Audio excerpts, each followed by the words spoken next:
Assalamualaikum dan salam Sarawak Maju Makmur bersama saya Mariam Zanaria Ibrahim. Tumpuan utama, peruntukan tahunan kepada unit hal ehwal agama-agama lain UNIFOR akan dinaikkan sebanyak 10 juta ringgit bermula tahun 2024, menjadikan jumlah keseluruhannya sebanyak 110 juta ringgit. Premier Sarawak Datuk Patinggi Tan Sri Dr. Abang Abdul Rahman Zohari Tun Datuk Abang Openg berkata, kenaikan tersebut bagi membantu semua agama bukan Islam di negeri ini khususnya dalam memenuhi keperluan infrastruktur mereka. I know si cukup. Bishop dah visit dengan saya tadi pasal St. Peter's Cathedralnya. Jangan pakai uniform katanya. Pandai juga Bishop kita tu. And then I don't mind, they won't be separate. Beliau berucap demikian ketika menyempurnakan Majlis Malam Apresiasi UNIFOR 2023 di Kuching pada Rabu. Tambah Datuk Patinggi Tan Sri Abang Zohari, selain bantuan daripada wakil-wakil rakyat melalui geran projek kecil luar bandar MRP, kerajaan di bawah pimpinannya juga sentiasa membantu setiap lapisan masyarakat tanpa mengira agama. So in that words, we are helping irrespective of your religious belief. I still hold that, the belief. You help people, God help you. Our government help people, so far so good. Under my leadership, team kami, within 6 years, I have doubled the revenue of Sarawak from 6 billion to 12 billion. Jelasnya lanjut, pendapatan itu diyakini akan terus berkembang sehingga 2030. Ke arah itu, beliau menggesa rakyat di seluruh negeri ini untuk terus memupuk budaya saling hormat-menghormati di samping mengekalkan keamanan dan keharmonian dalam kalangan komuniti yang berbilang budaya demi kemajuan dan kemakmuran Sarawak. Terdahulu semasa berucap Timbalan Premier Sarawak Datuk Amar Douglas Ugambas yang juga Menteri bertanggungjawab bagi UNIFOR memaklumkan bahawa sebanyak 2,453 rumah ibadat dengan sejumlah 1,771,586 ahli telah didaftarkan di negeri ini.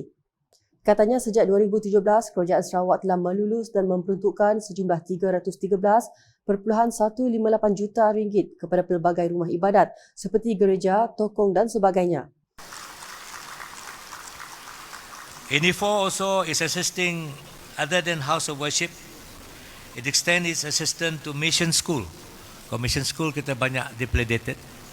So there are 127 mission school in the state. From 2021 to 2023, a sum of 50 million had been allocated to these schools. Tegas beliau, ia membuktikan usaha Datuk Patinggi Tan Sri Abang Zohari ternyata bukan sekadar retorik, malah satu manifestasi yang jelas dalam melaksanakan tanggungjawabnya. Laporan seterusnya, pengambil alihan Maswings disifatkan sebagai pelaburan infrastruktur seperti melakukan pelaburan dalam pembinaan jambatan atau jalan raya. Premier Sarawak Datuk Patinggi Tan Sri Abang Zohari berkata, Kerajaan Sarawak berhasrat untuk menstabilkan tambang penerbangan dan bukan untuk mencari keuntungan. Industri airline kita tu adalah investment, infrastructure investment. It's just like you build a bridge or you build a road. You don't calculate the returns on it. It is a very basic infrastructure. Jadi I take that as part of infrastructure. As long as you cover nyampun OPEC, that's all. Jadi kita dapat set kita pun fair, which is consistent. Irrespective whether you have festival or no festival. Beliau berkata demikian ketika ditemui media selepas menyempurnakan Majlis Pelancaran Buku The Life of Datuk Polycarp Sim Cheng Mong di Kuching pada Rabu. Premier Sarawak menambah pengambil alihan Maswings lebih dilihat kepada kesan sudut pertumbuhan keluaran dalam negara kasar KDNK terhadap keseluruhan ekonomi dalam menangani tambang penerbangan.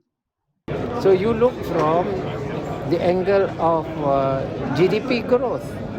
You see, you don't look at how much the airline make a profit, but you look at GDP growth, that trickle down effect to the whole economy.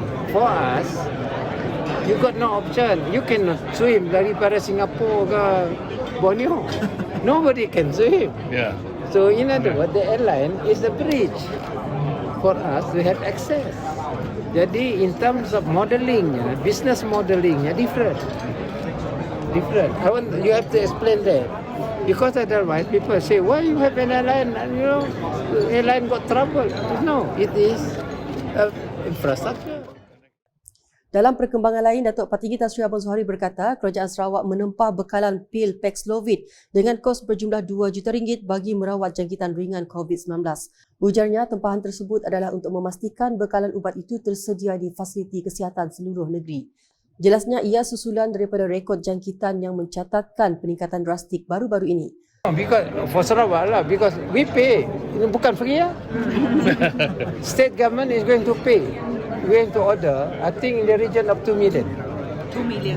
2 million ringgit. Yalah, maksudnya tadi diedarkan ke klinik kesihatan kan? Ya, kita beri free. Klinik kesihatan semua di Sarawak. Semua tempat kesihatan kalau nya kena COVID, jadinya boleh doktor pun prescription. Kalau is mild COVID, is girl COVID, di testnya ada 20 ke below 20. So they take the pill. Mari saya Paxlovid. Mari vaksin. Sementara itu, mengulas mengenai acara sambutan Tahun Baharu 2024 di Tebingan Kuching, Datuk Petinggi Tan Sri Abang Zuhari memberitahu Kerajaan Sarawak terus bersedia dan mengikut arahan yang dikeluarkan oleh Kementerian Kesihatan Malaysia. Paparan berikutnya, Timbalan Menteri Infrastruktur dan Pembangunan Pelabuhan Sarawak, Datuk Insinyur Aidil Lariwu, telah mengadakan lawatan kerja rasmi di Kampung Sungai Ladong Sebuyau pada Rabu. Lawatan tersebut diadakan untuk menghadiri sesi taklimat dan tinjauan pelaksanaan projek Pakej A2, cadangan pembinaan dan penyiapan 28 km Jalan Baharu JKR R5 standard ke Sebuyau. Difahamkan, projek tersebut telah dilaksanakan bermula 8 Ogos lepas dan dijangka siap pada Ogos 2027. Setelah siapnya jalan berkembar itu nanti, ia akan memendekkan jarak perjalanan, terutamanya buat penduduk dari kawasan berdekatan yang lain.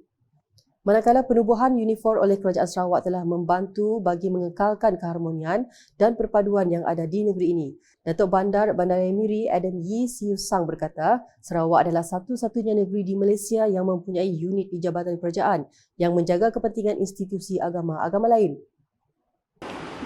This year, 2023, has a budget of 100 million to assist all the other faiths, like Christians, like Buddhists, like Hinduism, like other religions as well. I mean, basically, this is the unit that help the other faith.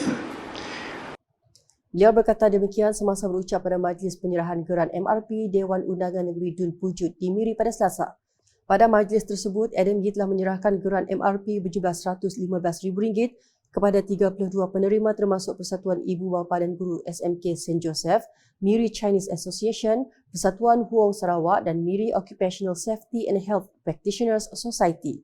Dalam pada itu, Ahli Dewan Undangan Negeri Adun Pujut itu turut berkongsi mengenai aktiviti Christmas Caroling yang berlangsung pada 11 pagi bertempat di Majlis Bandaraya Miri. We at the council having a Christmas caroling, and I was so happy and so moved to see that our Muslim brothers and sisters also join in at our this Christmas caroling this morning at the Miri City Hall. Sekian edisi Tengah Hari bersama saya, Mariam Zanaria. Berita lebih lanjut boleh didapati di semua platform media sosial UKAS termasuk portal ukas.sarawak.gov.my dan UKAS channel di YouTube.